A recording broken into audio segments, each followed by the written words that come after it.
Bom dia, pessoal. Meu nome é Lucas. Eu vou ser o professor de Ciência de Dados desse semestre no NES. E aqui está meu contato, né? Meu e-mail da UFAL.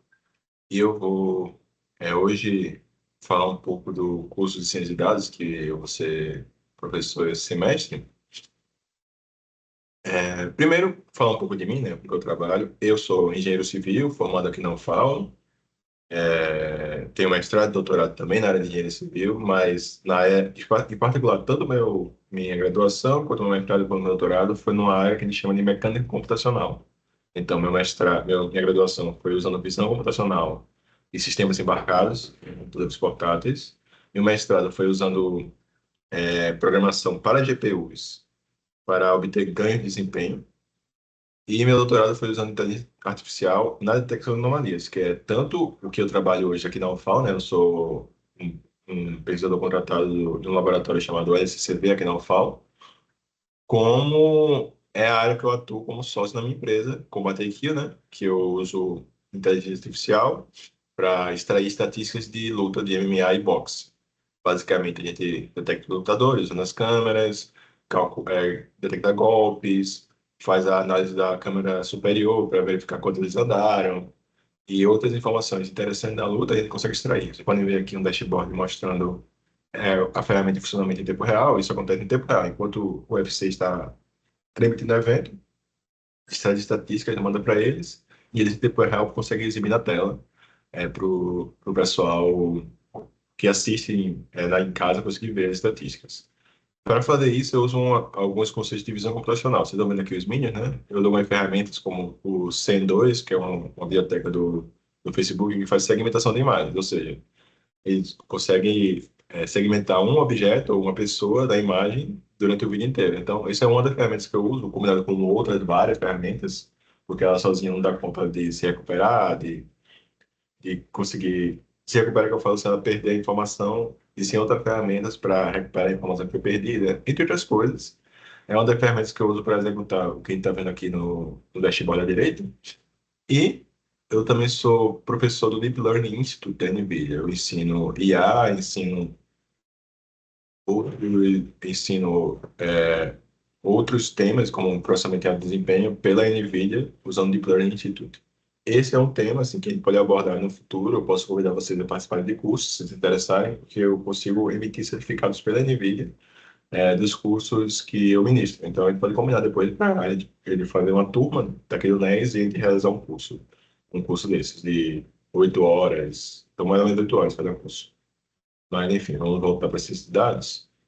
O que a gente vai ver na aula de hoje? A gente vai ver a introdução ao curso, compreender o que é esses dados de forma didática, explorar aplicações e tendências da área e, principalmente, conhecer o Google Colab e o Kaggle. O Colab, eu acho que você já tem conhecimento dele, é uma ferramenta do Google que permite execuções de códigos em Python, principalmente, assim, dá para usar Julia também, mas em Python, usando o Jupyter Notebooks. Se você entrar no link que está na apresentação, a apresentação está disponível para vocês no Classroom. Vocês podem executar esse notebook e ver do que se trata. E vocês não executam no seu computador, mas o Google deixa disponível o computador para vocês que pode ter GPU, que é bem interessante, principalmente para treinar modelos de machine learning ou outras atividades que com GPU você tem um ganho computacional interessante. Fora o Google Colab, tem o Kaggle, que o objetivo é um pouco diferente. O Kaggle é uma plataforma que permite que pessoas compartilhem bancos de dados. E qual é o interesse das pessoas em fazerem isso? Permitir que outras pessoas, estudantes, pesquisadores, profissionais, trabalhem nesses dados e obtenham informações, resultados interessantes. Por exemplo, se a gente for aqui em datasets, existe aqui um dataset, vamos ver aqui, risco de ataque cardíaco. Esse dataset tem algumas informações e ele sugere o que ele quer que você procure. Ao treinar um modelo de machine learning para descobrir o risco de ataque cardíaco. Então, esse é um exemplo de dataset. E tem alguns datasets, deixa eu entrar aqui em um pouco mais populado. Deixa eu ver aqui, esse aqui. Minist. Minist é um banco de dados de dígitos escritos à mão, 5, 6, etc. Aqui tem alguns códigos de pessoas que já executaram análise desse banco de dados e obtiveram alguns resultados. As pessoas falam que resultados eles obtiveram. Existem algumas competições. Competições, elas são da mesma forma, bancos de dados que estão disponíveis ao público, mas da maneira que as pessoas têm resultados, elas são, tem isso aqui, ó, de predição de preços em casas. Tem um placar das pessoas que tiverem melhores resultados. Ó, isso aqui, acho que tem resultados muito bons, né? Não tem. Eu tenho que ver, acho que esse score, quanto menor, melhor. Mas basicamente aqui tem a colocação, tem a sua colocação e tem algum fator que é avaliado para saber qual é a sua posição, a sua posição no ranking. Então, o Kaggle tem essa função, mas para nós, a gente vai usar alguns notebooks e bancos de dados específicos. Vou botar aqui. Ah, pronto, esse aqui. A gente vai começar com esse aqui. Esse aqui em particular tem o objetivo de introduzir vocês ao Pandas. Eu acho que já conhecem o Pandas. Então, ele fala um pouco do que é Pandas, do que é JupyTor. Eu acho que essas duas coisas você já conhecem. Que é Python, com certeza. E para essa aula de hoje, a gente vai já iniciar com a revisão de Pandas. Vai ser o objetivo desse notebook na aula de hoje, tá? Mas, voltando aqui para a aula, a gente vai hoje realizar a configuração de dois ambientes. No caso, vai ser o Kaggle, tá? A gente vai realizar uma. Só um segundo, deixa eu. Cometi um erro aqui, pessoal. Só um segundo. Pronto. Pronto, a gente vai realizar a configuração do Kaggle, a gente vai apresentar o Kaggle para vocês. E o Colab, para projetos, eu recomendo muito. Então, usem o Colab para projetos, mas o Kaggle vai ser usado na Slide principalmente. Ele vai configurar um ambiente e realizar a primeira análise de dados. Ah, uma sugestão para agora, tá? Pode pausar o vídeo agora. Basicamente, eu vou te dar um tempinho. É, Vocês vão entrar no Kaggle e criar uma conta no Kaggle, que só assim vocês podem executar os notebooks lá, tá? No que eu estou mostrando aqui para vocês, ó. Esse de predicado, a gente vai entrar aqui no Copy and Edit. E nesse modo do Copy and Edit, a gente vai poder executar o notebook muito similar ao Colab. A gente tem acesso a uma máquina virtual que ele vai executar tudo na nuvem. Então, não necessariamente você precisa ter um computador potente para executar, ou instalar nada, né? Não precisa instalar nada, ou baixar nada. Os dados já estão aqui. O Python já está instalado aqui no Kaggle e os bibliotecas e tudo já estão instalados. Então, vocês não precisam se preocupar com isso. Voltando aqui, a, voltando aqui aos slides, qual os objetivos do curso de ciência de dados? Vai ser explorar fundamentos de aplicações de ciência de dados. A gente vai falar no ritmo de vocês. Assim, eu tenho uma ementa, mas a ordem da ementa vai mudar um pouco dependendo de como a gente avançar, tá? Eu posso apresentar opções diferentes, tirar dúvidas, ou explorar assuntos que eles tenham mais interesse. Mas, em geral, isso a gente vai explorar. Ciência de dados e fundamentos de aplicações. Saber utilizar Python nas principais bibliotecas desde a primeira aula. Realizar tratamento de limpeza de dados. É muito importante essa etapa. Eu acho que eles já conhecem um pouco, vocês tiveram aula de Machine Learning, o processo de limpar dados inexistentes, substituir eles por dados, a gente chama de putation, né? Que se o dado não existe, ele vai substituir ele para média ou por um dado que faz sentido substituir aquele dado que não existe. Ou descartar esse dado. Se tem dados faltantes em uma certa parte do dado, descarta esse dado.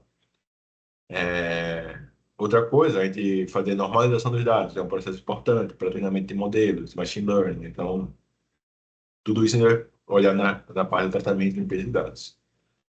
Criar visualizações. Olha, ciência de dados não é só sobre machine learning. Às vezes é sobre entender o dado. Às vezes entender o dado ele não precisa treinar nenhum modelo. Só plotando o gráfico, só olhando para cada dado, a gente sabe o que aquele dado significa, que informação aquele dado quer dizer. E uma pessoa leiga tem muito mais facilidade de olhar as coisas visualmente do que com um bocado de linha, um bocado de pontos, um bocado de vírgula. Então, a visualização é muito importante. Novamente, para usar a visualização, e aí, para usar modelos de machine learning, uma coisa que a gente vai aprender a usar a estatística usando a biblioteca do Python para fazer uma análise exploratória. E a gente vai introduzir também conceitos básicos de aprendizagem de máquina, que vocês já sabem. Então, a gente pode focar em partes específicas do que vocês sabem. E, novamente, assim, novamente não. Esse curso daqui do Machine Learning, de ciência de dados, é um curso muito prático. Então, teoria vai ser deixada um pouco de lado e de voltar na prática, de ficar na prática.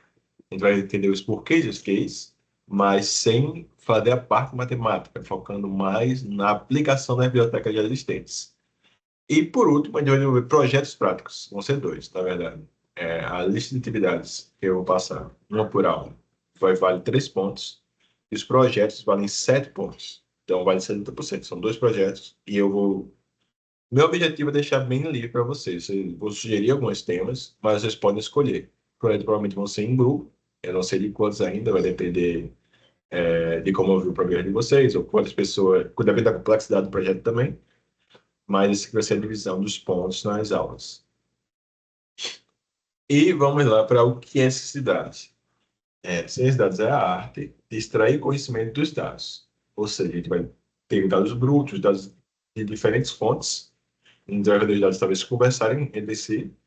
E ciência de dados combina o quê? Matemática e estatística, computação e conhecimento do domínio. Essas três coisas são importantes. A gente vai usar a computação para aplicar matemática e estatística nos dados, e para entender o que aqueles dados querem dizer, a gente tem que saber um pouco, pelo menos, né? É, daqueles dados, saber. Senão, talvez a análise que a gente faz, a gente não sabe nem o que ela quer dizer. O ciência de dados combina essas três coisas. Combina hacking skills, que é conhecimento de programação, combina matemática e estatística, combina um conhecimento substancial substancial que eu falo assim, conhecimento mínimo do tema que você está abordando. Não precisa ser um conhecimento talvez nem sempre tão aprofundado, quanto mais melhor, obviamente, mas nem sempre precisa. Mas as três coisas são importantes para um cientista de dados. E falando em visualização, um exemplo de visualização que a gente conhece se chama nuvem de palavras. O que é uma nuvem de palavras? É esse tipo de visualização que colocam palavras que estão relacionadas em frases. Esse aqui é, é o conjunto de palavras relacionadas a data science, que é esses dados em inglês, e em redes sociais, LinkedIn, em outros textos. Então, quanto maior a palavra, mais relacionada com o tema principal ela está. A gente tem aqui o tema principal, ciência de dados, e a gente tem palavras que geralmente estão associadas a ciência de dados. São elas data mining, analytics, machine learning, etc. Então, isso é uma forma intuitiva de apresentar para clientes ou pessoas que querem entender os seus dados ou suas análises, como os seus dados estão associados entre si. E por que vocês querem estudar ciência de dados? Ah, tem vários motivos, né? Mas, por exemplo, vamos imaginar que vocês são contratados em um time de futebol. Ah, time de futebol tem ciência de dados? Rapaz, muitos têm. Inclusive, a maioria das empresas hoje, a grande maioria, tem ciência de dados. Eu me pergunto por quê? Porque em gera dados hoje o tempo todo, tudo fica registrado. Seja uma compra, seja uma pesquisa no Google, tudo fica registrado. E com esse registro, qualquer empresa, qualquer time de futebol, qualquer um consegue ver que ações eles podem fazer para ter vantagem, ter mais lucro. No caso do time de futebol, você vai receber estatísticas de jogadores, os passos de gols, a velocidade, etc, etc. E com isso, vocês vão usar a estatística para ver quais jogadores vão se destacar mais. Podem informar isso para os treinadores, para os gerentes, para verificar que jogadores jogam melhor entre si. E o treinador vai usar suas análises para tomar decisões melhores, quando colocar tal jogador, quando não colocar. Um exemplo real é que a gente, assim, eu e minha empresa, a gente usa dados do UFC e as pessoas podem ver como aqueles jogadores se saíram. E com isso, e com isso aí os lutadores podem verificar, olha, realmente, esses estatísticas aqui apontam que se eu tomar essa ação, ou se eu fizer melhorar nisso, eu posso me sair melhor na próxima luta. É um exemplo. E quais são as principais aplicações de ciência de dados? E não só em esporte, mas Netflix, tudo que vocês assistem é dado. E o dado que você assistiu, quanto você assistiu, se você gostou ou não, serve para recomendar novas séries para vocês e para a Netflix pensar em novas séries para ela mesmo produzir, o que é que está fazendo mais sucesso. A Amazon sugere produtos com base nas suas pesquisas e nas suas compras. E os bancos usam análise de dados para detectar fraudes. Esse campo, que eu já comentei sobre ele, se chama detecção de anomalias. É o campo que eu trabalho. Eu trabalho para bancos, trabalho para Petrobras, no caso, né? Eu detecto anomalias ou problemas em produção de petróleo. Mas essa área de machine learning é totalmente relacionada com ciência de dados. Eu tenho que tratar grande quantidade de dados e verificar se eles são anômalos ou não, usando modelos de IA. E aqui um exemplo, até 2016, futuramente eu vou atualizar esses dados, são o crescimento da quantidade de empregos sendo oferecidos às ciências de dados. Considerado hoje é muito mais. Não tem quase nenhuma empresa grande hoje que não tenha um time de ciência de dados. Quase todas as empresas têm, porque dados são gerados o tempo todo e dados são muito relevantes. E vamos lá. Explorando o Colab e explorando o Kaggle. Que é o Colab? É um ambiente online para rodar Python sem precisar instalar nada. Então, eu vou recomendar vocês sempre usarem o Colab para projetos, porque vocês não precisam ter um computador potente, nem com GPU para poder treinar seus modelos ou fazer análises mais custosas. E como acessar? Tem aqui o link, para onde acessaram, mas tem aqui o link, que é o novo notebook, e começar a escrever os códigos em Python. E o que é o Kaggle? Kaggle é simular o Colab, como eu mostrei para vocês, e para você um ambiente e muitos dados para executar códigos. Também tem um link aqui. E primeiro passo com pandas. Aqui tem um pouco de como iniciar o Pandas com Colab, como criar um data frame, como calcular uma média, mas as atividades vão ser feitas aqui. E tá a lista de exercícios, mas vamos começar por aqui, ó, por esse notebook que eu mostrei aqui do Kevin. Esse notebook tem o que é pandas, o que vamos aprender nesse notebook, dicas sobre o Jupyter. A gente vai pular algumas coisas mais básicas e a gente vai direto para preparando o ambiente. Primeiro de tudo, a gente vai ter que exportar a biblioteca que a gente vai usar para executar o notebook. Não tem, a gente vai fazer um treinamento no final, mas primeiro de tudo é executar as bibliotecas. Então, importar as bibliotecas. Para executar uma célula aqui no Kaggle, similar ao Colab, segura Shift e aperta Enter, ou dá um playzinho aqui, ó. Vai dar um play, aí você consegue executar a célula. Aí está conectando aqui a um notebook para a gente ter acesso a. Ou então dar um computador para a gente ter acesso e poder executar o notebook.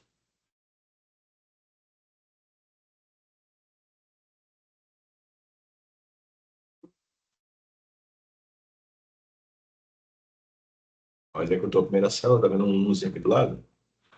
Aí dentro desse ambiente, a gente tem um arquivo CSV, que a gente chama de MG não modificado. MG é Índice de Gestão de Municípios. Esse notebook foca nesses dados aqui. Vai importar eles. E vamos dar uma olhada na cara deles. Ó. No Jupyter, se ele pegar uma célula e colocar uma variável só, a última variável colocada vai ser a que vai ser impressa. Isso é equivalente a print isso. Só que a formatação muda um pouco. Então, ele tem aqui, ó, várias linhas correspondendo de cada uma a um município. Aí, tem aqui na linha tem o nome do município, o estado, a região, o código do município, se é capital ou não. Capital é um 0 ou 1. Por exemplo, Brasília é a capital do Distrito Federal, que é o estado. Beleza. Tem aqui a capital, ó. Vitória, é a capital do Espírito Santo. Tudo certo. Então, 0 é para não capital, 1 para capital. Tem várias outras informações aqui, como áreas demográfica, população, etc. Vamos lá, dissecando o data frame. Vamos olhar os tipos de dados que tem. A gente tem um índice. O índice é essa primeira coluna aqui, ó. 0, 1, 2, 3. Geralmente ela é numérica, começando do zero até o número menos um do número de linhas que tem no dataset. Como começa do zero, se tiver 50 linhas, né? Então a última é 49, por exemplo. O índice pode mudar, a gente pode escolher o índice, mas geralmente ele é dessa forma. O padrão, o índice é dessa forma. Começa do zero até o número de linhas da planilha menos um. O elemento do índice, no caso, é toda a linha, é um elemento. As colunas, que são região, estado, município, as colunas são divididas dessa forma. Novamente, eu comentei rápido, mas a gente está estudando arquivos CSV. Esse tipo de arquivo a gente chama de CSV porque eles são comma separated values, são valores separados por vírgula. Ou seja, se você for abrir esse arquivo aqui, para quem não vai ter contato, ele vai ser um arquivo de texto normal, onde a primeira linha tem esses nomes aqui, todos eles separados por vírgula, são os nomes da primeira linha, são os nomes das colunas, e a segunda linha começa com o valor de uma coluna. Por exemplo, a primeira linha vai ter o nome das colunas, a segunda, aí o primeiro item é o valor da coluna região. Aí Sudeste, vírgula, são SP, vírgula, Ilhabela. Eu posso mostrar para vocês aqui. Tá? Estou importando e esse aqui. Posso pegar aqui, ó. Pegar ele aqui. Posso baixar ele? Deixa eu ver.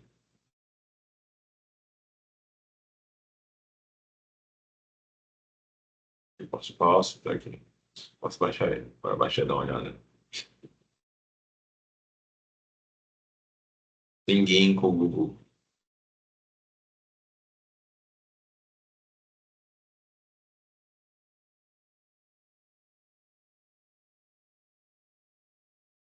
Baixando. Só um segundo. Voltar quando eu tava.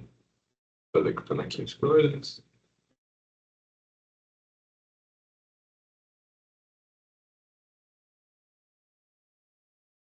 Deixa eu ver, não tem uma coisa que executar, não. Só um segundo, pessoal.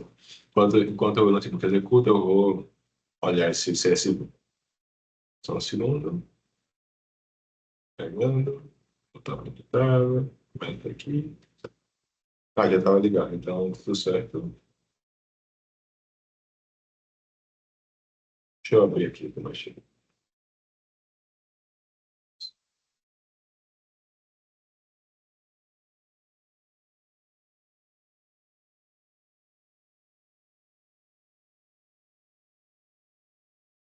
Vai ter aqui, ó, CSV. O CSV é justamente como eu falei. Aí tem primeira linha. É um arquivo de texto simples, tá, pessoal? Primeira linha tem o nome das colunas e a segunda já começa em valores, né? Primeira linha, região, sudeste, aí vírgula, estado, SP. Então, todas as colunas são separadas por vírgula.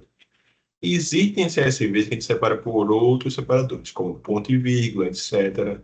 Aí, o nome também é CSV, e não muda, tipo, ponto e vírgula, mudou o nome, não. A gente chama de CSV também, só que na hora de carregar aqui, ó, vou mostrar para vocês, na hora de carregar aqui, a gente usa um adicional que é determinar quem é o separador. Se ele fosse ponto e vírgula, eu daria separador ponto e vírgula. A gente especificaria. Mas, por padrão, o CSV é separado por vírgula, como o nome já indica. A gente está aqui olhando novos dados. E agora, a gente vai olhar mais alguns elementos dos dados. Tem o nome da coluna, como eu falei, aqui em cima, né, os nomes das colunas. E tem outras coisas, como células, que são os dados. Células são... Cada item desse aqui, tipo centro-oeste, é uma célula. DF é uma célula, assim por diante. Também são células de tabela. E nessas células talvez tenha dados não numéricos, que a gente chama de NaN, Not a Number, que são dados faltantes, geralmente. Se a gente usar o comando head, a gente consegue ver as 5 primeiras linhas por padrão do dataset. Mas a gente pode especificar quantas linhas a gente quer ver. Se a gente quer ver 10, colocar um 10 dentro do head, ver 10 células. Mesma coisa por tail. Tail é as 5 últimas linhas. Vou colocar aqui, ó, o banco de dados, ele tem 5.570 dados. Começa do zero, o último é 5.579. Vou colocar aqui um 10, eu vejo os 10 últimos dados. E a gente pode pegar pegar dados aleatórios. Se ele não colocar nada do sample, ele pega só um dado aleatório. Se ele colocar um número aqui qualquer, tipo 8, ele vai pegar o número de dados aleatórios que a gente colocar. Nunca repetidos. E é aleatório, pode vir em qualquer ordem também. Ele pega um por vez. E a gente pode fazer algumas visualizações diferentes da tabela. Por exemplo, a gente tem esse comando .t, que é a transposta. Se a gente pegar o sample 5, vai pegar 5 dados aleatórios, justamente na ordem que a gente tem na tabela, né? Tem aqui as colunas e aqui tem as linhas. Se a gente usar o transposto, ele troca linhas por colunas, porque era coluna virou linha, a gente tem uma noção por exemplo, por região a gente sabe algumas coisas interessantes. Por região, no caso É porque ele coincidiu que a gente pegou, né? Assim, ó, agora, a gente consegue por região saber quais são as regiões que a gente pegou, de uma forma um pouco mais simples, por linha. Então, isso aqui a gente consegue ver por linha, a cota que consegue ver a coluna no lugar da linha. É uma forma diferente de ver. A utilidade disso é questionável, porque eu nunca usei muito dessa forma, mas é uma forma de usar. É uma forma de visualizar diferente. Se vocês quiserem ver de uma forma um pouco diferente os dados, ou apresentar de uma forma diferente, você pode olhar a região. Está na linha da região, a gente pode ver todas as regiões que tem aqui. Município, assim por diante. Eu estou acostumado a trabalhar com colunas, mas isso é uma outra forma de ver o dado. Ó, usando essa outra forma, o próprio notebook tem algumas coisas que a gente pode utilizar, né? Usando o transporte, a gente pode olhar os dados usando slices, no caso, né? Um slice é o quê? É uma parte do dataset. No caso, a gente pegar o dataset e olhar as linhas de 0 a 5 e transpor elas. Pegando as linhas de 0 a 5 e transpondo, agora as colunas são as linhas, né? Então vai de 0 a 5 e a gente tem aqui todas as colunas no lugar das linhas. Se a gente colocar o menos 5, o menos no Python indica os últimos, né? Então aqui são os 5 últimos, e quando ele não coloca nada depois de dois pontos, que dois pontos a gente indica intervalo. Então ele vai do, do,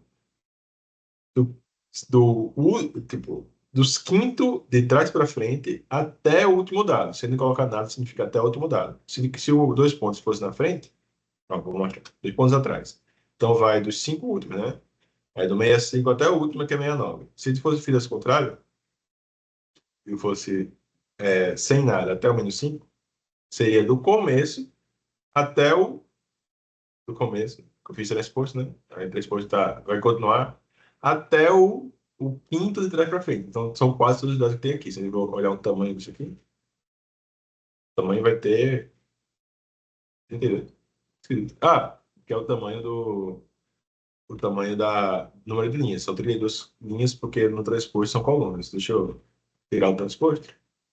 Isso aqui tem 5.565 dados, que é exatamente o tamanho do dataset menos 5. É isso que esse menos 5 quer dizer, para quem não lembra. E a gente pode fazer isso usando qualquer slice, né? Ou seja, qualquer intervalo. A gente chama de slice intervalo. Então, se a gente olhar de 20 a 30, a gente pode pegar os dados de 20 a 30. Excluindo 30. O último dado não entra. Vai ser de 20 até o 29, no caso, como a gente está vendo aqui. Slice é justamente isso aqui. A gente chama de slice. E a gente pode selecionar colunas específicas. Por exemplo, o dataset, como vocês viram, tem várias colunas. Mas a gente pode selecionar uma coluna e ver só ela, tipo porte. Porte tem pequeno porte, grande porte, a gente está vendo só os valores dessa coluna. E se a gente quiser mais de valor, a gente pode escolher mais de valor. Município e município de governança, né? Tem mais de valor. A gente tem aqui um exercício simples, que é selecionar as 10 primeiras linhas das amostras. Vou deixar você fazer em casa, né? Da primeira linha das amostras das colunas município, estado e DHM. E selecionar das linhas 15 a 24 só de município. Então, é um exercício para vocês pararem aqui e fazerem em casa para vocês fixarem. A gente pode dar uma olhada no tipo de dado. Que tipo de dado é a coluna porta? A coluna porta, ela basicamente é um tipo de dado chamado series. Todas as colunas são do tipo series, tá, pessoal? Então, o tipo series tem algumas propriedades. Se eu for olhar aqui, o tipo series, ele pode ter várias funções, a gente vai ver daqui a pouco. Por exemplo, ó, o series, eu vou fazer o seguinte, eu vou adicionar uma linha aqui e vou dizer que minha variável teste é isso aqui. Então, essa variável aqui é do tipo series. Se eu olhar o tipo dessa variável teste, tipo series. A variável teste tem algumas propriedades. Uma delas é essa aqui, ó. Eu só estou substituindo para vocês verem. O valor counts. Então, ela vai olhar a coluna a coluna porta em IgM, e se eu colocar o valor counts, ela vai pegar os valores únicos, são só esses quatro valores possíveis, pequeno porte 1, pequeno porte 2, médio porte, grande porte, e aqui está a contagem de municípios de cada um desses portes. Obviamente, tem muito menos de grande porte do que de pequeno porte 1. Eu não sei exatamente quanto é grande porte 1, mas sei que pequeno porte em um, mas eu sei que os municípios que caíram nessa classificação. Aí eu volto aqui, só para vocês verem que é a mesma coisa, porque eu disse que aquela variável é igual a isso. A gente vai usar um comando aqui, a gente vai botar nossos primeiros gráficos, usando o matplotlib inline. O matplotlib inline, ele permite que o matplotlib seja executado sem importar ele. Ele foi importado, na verdade, e ele vai ser executado dentro do Pandas. A variável value counts tem uma propriedade de plot e um dos plots tem a propriedade de gráfico de barras, que é o bar. Se a gente for executar isso aqui, tá vendo aqui, ó, o gráfico de barras do porte dos municípios. Pequeno porte 1, pequeno porte 2, médio porte, grande porte. A gente tem aqui um segundo exercício, vou deixar de fazer, que eu vou fazer com vocês antes, eu ia deixar vocês fazerem em casa, mas eu vou fazer um agora não. Pausem aí, antes de eu continuar, e eu vou mostrar como você faz agora mesmo, que é o seguinte. A gente vai pegar e vai tentar contar o número de municípios por estado.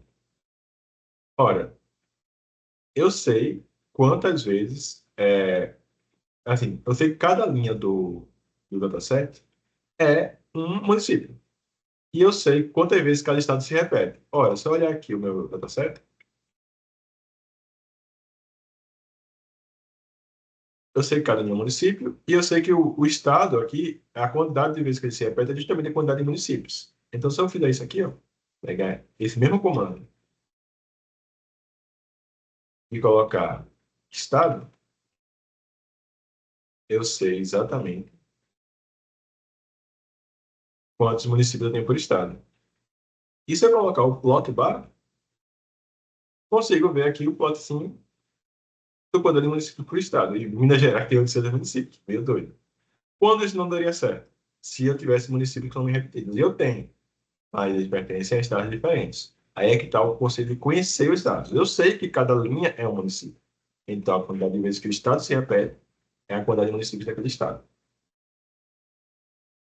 Aí agora eu vou para algumas operações de agregamento numéricas. Vamos usar essa coluna, índice de desenvolvimento, também chamada de índice de governança.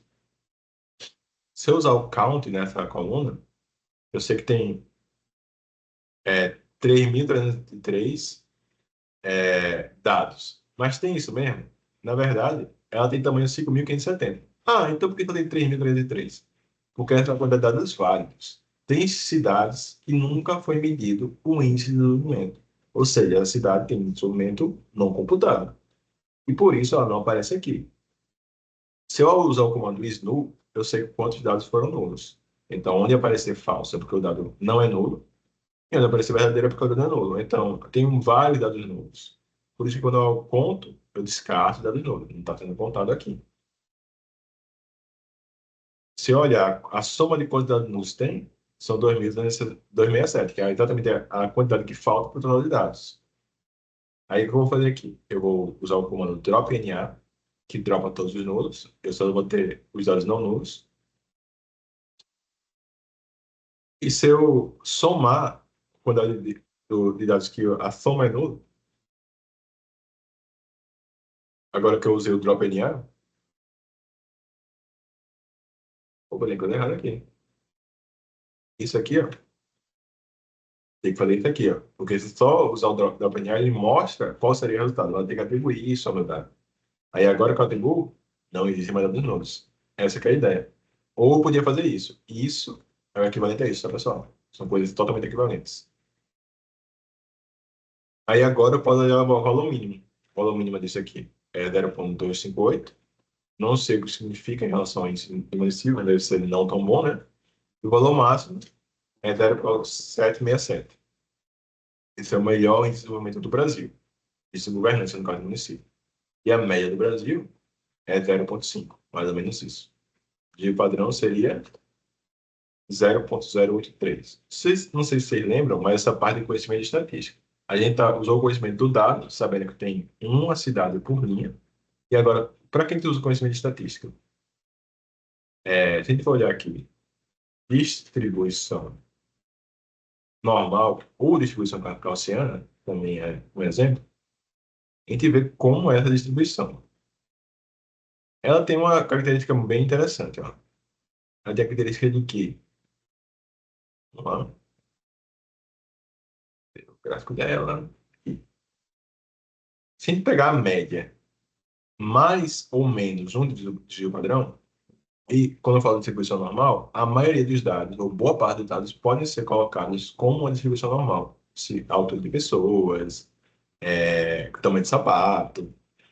Tem dados que não, existem testes para verificar o quão o dado se adequa à distribuição normal. Mas considere que a gente tem a média de padrão de um conjunto de dados. Se a gente considerar ele, e se ele estiver na distribuição normal, que boa parte dos dados estão, existem outros tipos de distribuição, a gente pode avaliar depois esses outros tipos de distribuição, mas numa distribuição normal ou gaussiana, a média mais ou menos um dígito padrão, aqui é uma média, é uma distribuição normalizada, então a média é zero, mas a nossa média é outra, mas a conclusão é a mesma.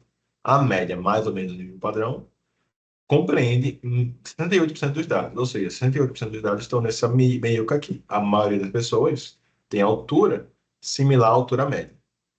Se eu andar mais de 2 padrões ou menos 2, eu compreendo 95% dos dados. E mais 3, ou menos 3, 99,7% dos dados. Ou seja, desvio padrão é um dado bem interessante junto com a média para entender como nossos dados estão. Então, se eu pegar a média mais duas vezes o desvio padrão, por exemplo, qual o valor dá? 0,6693. 99% dos dados estão aqui. O valor máximo não está. Então, o valor máximo ele é anômalo, né? Tipo, ele está acima da média mais dois desvio padrões. Ele está, a gente chama de, eita, se chama de cauda. Cadê? Cauda da distribuição.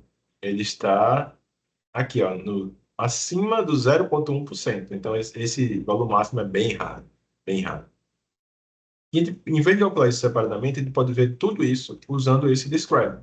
Que diz para a gente a média, o desvio padrão, o valor mínimo, o valor que é 25% dos dados estão abaixo dele, o valor que 50% dos dados estão abaixo dele, o valor que 75% dos dados são menores que ele, e o valor que todos os dados são menores que ele, que é o valor máximo. E a gente pode usar o describe para o dataset completo. Aí vai dizer o describe para cada uma das colunas. Ele vai olhar aqui no. Cadê? Sim. Easy Renance, tá vendo aqui, ó. Mesmos valores. Mesmos valores. Estava ali na coluna por si só. Ele vai ter aqui um exercício, vou deixar você fazer em casa. E no próximo aula a gente vai falar sobre plotagem e outras coisas mais. Então vamos parar por aqui. Finalizando, a gente vai ter uma lista de exercícios para daqui a 2 semanas. Essa lista aqui, que é uma lista do Kaggle também. Vocês vão fazer as 3 primeiras atividades desse curso como lista 1 e as 3 como lista 2. Vocês vão conseguir o certificado com isso. Qualquer dúvida pode me falar, já tá no Classroom isso. E, por fim, o que a gente aprendeu na aula de hoje? O que é ciência de dados, suas aplicações, exploramos um pouquinho o Colab. Então, não, já sabia, mas exploramos um pouquinho Pandas. E a gente vai aprofundar um pouco mais de Pandas, manipular dados 7 reais e ver dados nas próximas aulas. Então, pessoal, por hoje é só. Semana que vem tem mais.